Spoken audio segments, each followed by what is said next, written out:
Jean 23, au lendemain de son sacre, bien qu'ayant fait le serment suivant, je promets, premièrement, de ne rien diminuer ni changer de ce qui m'a été transmis par mes vénérables prédécesseurs. Comme leurs fidèles disciples et successeurs, je m'engage à n'admettre aucune nouveauté, mais au contraire à vénérer avec ferveur et à conserver de toutes mes forces le dépôt qui m'a été confié. Deuxièmement, de corriger tout ce qui pourrait contrevenir à la discipline canonique, de garder les saints canons et les constitutions apostoliques de nos pontifes comme s'ils étaient des commandements divins et célestes. Alors je suis conscient de devoir rendre un compte sévère à votre jugement divin de tout ce que je professe, moi, qui occupe votre place par votre divine condescendance et qui agis en qualité de votre vicaire avec les secours de votre grâce. Si je prétendais me comporter différemment ou diversement, ou si je permettais que d'autres le fassent, vous ne me seriez pas propice au jour redoutable de votre jugement divin. En conséquence, qu'il s'agisse de nous ou d'un autre, nous soutenons au plus sévère anathème de l'interdiction quiconque aurait la présomption d'introduire une nouveauté quelconque qui serait opposée à cette tradition évangélique ou à l'intégralité de la foi et de la religion catholique, ou tenterait de changer quoi que ce soit en acceptant le contraire ou en laissant attaquer le dépôt de la foi avec une audace sacrilège. Pourquoi ce serment commence par ne rien diminuer ni changer? Pour une raison simple. Quand Dieu crée, il crée instantanément et définitivement. Il est compréhensible que Dieu seul ait pu créer la religion, et là encore, instantanément et définitivement. Et donc, son vicaire s'engage par serment à ne rien diminuer et à ne rien changer. Jean 23 commença par tout changer, pour tout détruire.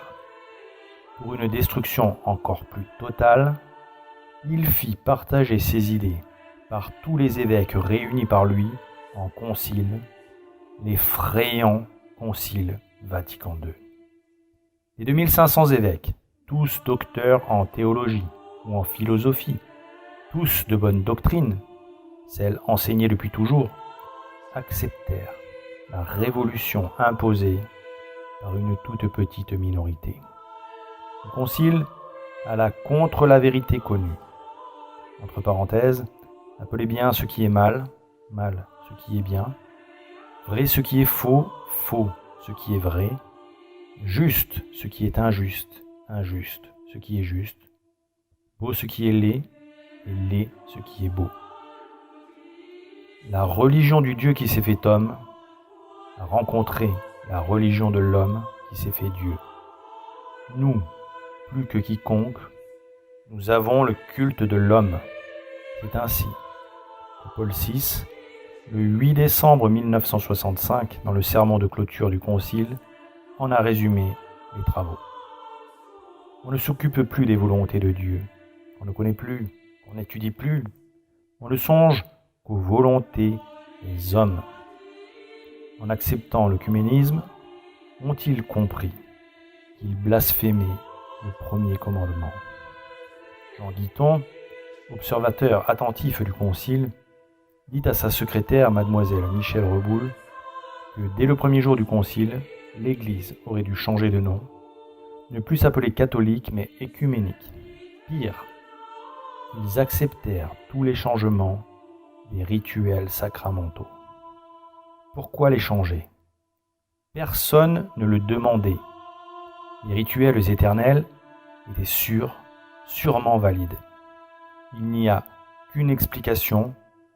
On les a changés pour détruire les anciens et imposer de nouveaux rituels invalides. S'ils n'avaient eu que l'intention de changer, ils auraient laissé appliquer les rites anciens avec les rites nouveaux.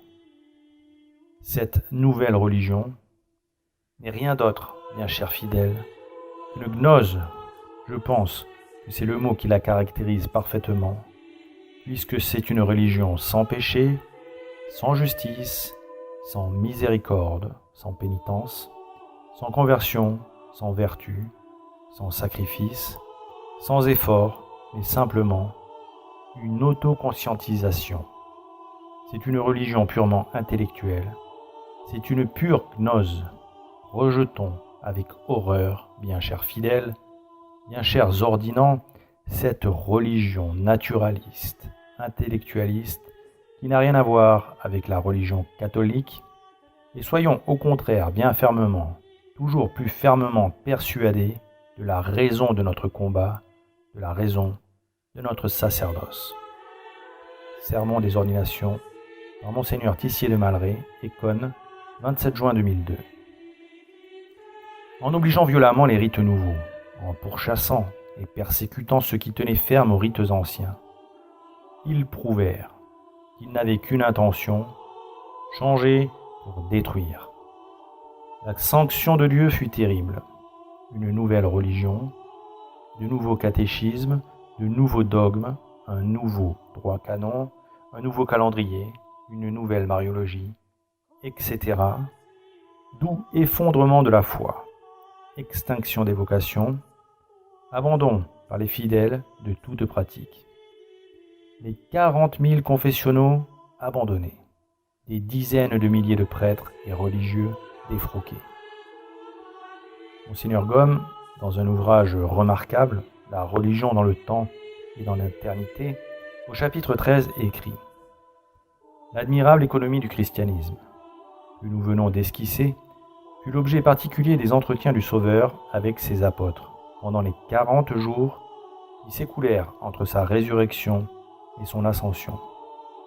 C'est alors qu'il leur donna l'intelligence des Écritures et qu'il les instruisit à fond des secrets du royaume de Dieu. Voilà pourquoi nous plaçons à cette époque l'explication détaillée de toute sa doctrine. Le Sauveur ne se contenta pas de dire en général « Celui qui ne croira pas sera condamné ». Entrant dans le détail, il enseigna à ses apôtres toutes les vérités qu'il devait prêcher au monde et que l'homme devait croire pour s'unir avec son Rédempteur afin de participer aux bienfaits de la rédemption. Les apôtres en composèrent un abrégé. Tel est aussi le sentiment de saint Léon. Les jours qui s'écoulèrent entre la résurrection du Seigneur et son ascension ne furent pas des jours oisifs, car c'est alors que furent confirmés les sacrements et révélés les grands mystères. Il est évident que seul Dieu pouvait créer une religion qui lui puisse être agréable. Le mot religion veut dire relier la créature au Créateur. Comment l'homme pourrait-il créer ces liens dignes de Dieu, liens agréables à Dieu? Nous avons vu par les sacrifices d'Abel et de Caïn que certains lui étaient agréables, d'autres non. Seul Dieu pouvait créer tous les liens pouvant lui être agréables, et en particulier, après le sacrifice sanglant, le sacrifice non sanglant que le prêtre assure à l'autel. Et de même pour tous les sacrements si admirables que de nombreux saints, de nombreux papes et théologiens ont médité longuement. Cette nouvelle religion, qui prit le nom d'Église conciliaire, de ses papes conciliaires, ses évêques conciliaires, ses prêtres conciliaires, avec comme caractéristique première, ne plus être catholique, ne plus vivre en catholique. Vatican II et l'Église conciliaire sont une énorme escroquerie, étape vers l'Église universelle, l'Église de Satan. Alors qu'il faut la permission d'un cardinal, nous avons pu consulter les travaux de la commission Concilium ad exequendam constitutionem de Sacra Liturgia, qui a fabriqué tous les nouveaux rites. Nous avons découvert les auteurs, leurs méthodes de travail, leurs travaux. Tout est sur les sites internet Ore Sanctifica et Virgo Maria. C'est effrayant. En particulier, ils ont discuté chaque parole de la consécration moderne et mis au vote chaque mot. Pauvre fou. Voilà la religion conciliaire. Elle finira dans un scandale gigantesque. Et saint Paul avait pourtant tout enseigné, et tous le savaient. Mais quand nous-mêmes, quand un ange venu du ciel vous annoncerait un autre évangile que celui que je vous ai annoncé, qu'il soit anathème. Nous l'avons dit précédemment, et je le répète à cette heure, si quelqu'un vous annonce un autre évangile que celui que vous avez reçu, qu'il soit anathème. Aveuglés, frappés de cécité, ils acceptèrent n'importe quoi. Pourquoi cet aveuglement au concile? Un tel désastre nous a obligés à beaucoup étudier.